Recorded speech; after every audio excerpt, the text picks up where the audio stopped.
Pinag-uusapan ngayon ang palitan ng mensahe online ni sex bomb Izzy at anak na si Andre Trazona na ngayon ay isa ng drag queen. Ang dahilan niyan, alamin sa chika ni Katatibayan. Sa kasagsagan ng lockdown, nagtrend ang dance talk si sex bomb Izzy Trazona Aragon at kanya anak na si Andre Trazona.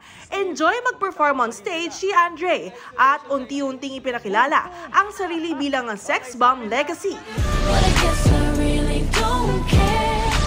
Kamakailan lang, opisyal na pinasok ni Andre ang World of Drag bilang si Sofia. Sabi noon ni Andre sa isang interview, all out daw natanggap at full support ang inang si Izzy sa desisyon niyang mag-out as Sofia. Pero nitong Lunes, nag-post si Izzy on Facebook ng mahabang mensahe kay Andre. Sabi rito ni Izzy, kung may gagawin man daw ang isa sa kanya anak na taliwas daw sa kanilang pananampalataya, magdi-disagree daw siya.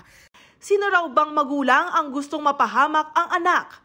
Labis daw na mahal ni Izzy si Andre, pero hindi raw niya masusuportahan ang anak sa mga bagay na sabi ni Izzy na makakasama raw sa kanya.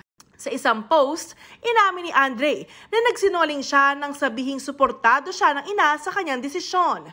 Mahal daw niya ang ina pero ayaw na niyang mabuhay sa kasinungalingan. Pagod na raw siya sa mga pag-uusap tungkol sa kanyang pagiging gay at pagdadrag. Hindi na raw nakakabuti sa kanyang kanilang sitwasyon at balang araw daw, sana ay maunawaan siya ng ina. Katatibayan, updated sa showbiz happenings. Para sa mas mahabang chikahan, visit and subscribe to GMA Integrated News on YouTube. At para sa mga kapuso natin abroad, samahan niyo kami sa GMA Pinoy TV at www.gmanews.tv.